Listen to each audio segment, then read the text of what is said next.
আপনি কি জানেন পৃথিবীতে এমন সাগর আছে যেগুলোর পানি পাশাপাশি থেকেও কখনো মেশে না?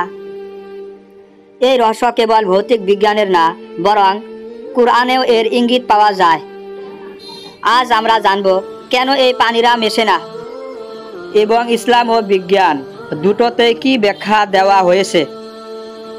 পৃথিবীতে এমন অনেক জায়গায় দেখা গেছে দুইটি সাগরের পানি পাশাপাশি বইছে, কিন্তু একে অপরের সঙ্গে মিশছে না।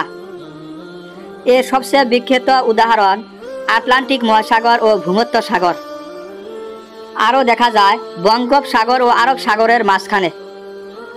এটাই তাদের একসাথে মিশতে বাধা দেয়। তাদের পানির রং, ঘনত্ব ও লবণাক্ততা ভিন্ন ভিন্ন।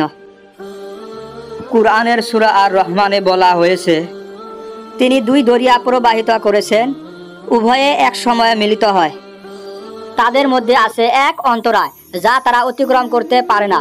55-19-20। এই আয়াতে বলা হয়েছে দুই পানি মিলিত হলেও একে অপরের সাথে মেশে না। এটা 1400 বছর আগেই বলে দেওয়া হয়েছিল, যখন মানুষ এই বৈজ্ঞানিক তথ্য জানতই না। এই ঘটনাটি প্রমাণ করে কোরআনের কথাগুলো শুধু ধর্মীয় নয়, বরং বিজ্ঞানের দৃষ্টিকোণ থেকেও সত্য। যেখানে আধুনিক বিজ্ঞান শত শত বছর পরে যা আবিষ্কার করছে, কুরআন তা বহু আগেই বলে দিয়েছে। এটা ইসলাম ও বিজ্ঞানের এক অপূর্ব মিল। পৃথিবীর প্রতিটি রহস্যে আছে আল্লাহর নিদর্শন।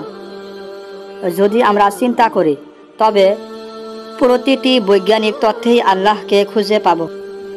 সাগরের এই বিভাজনও সেই নিদর্শনগুলোর একটি।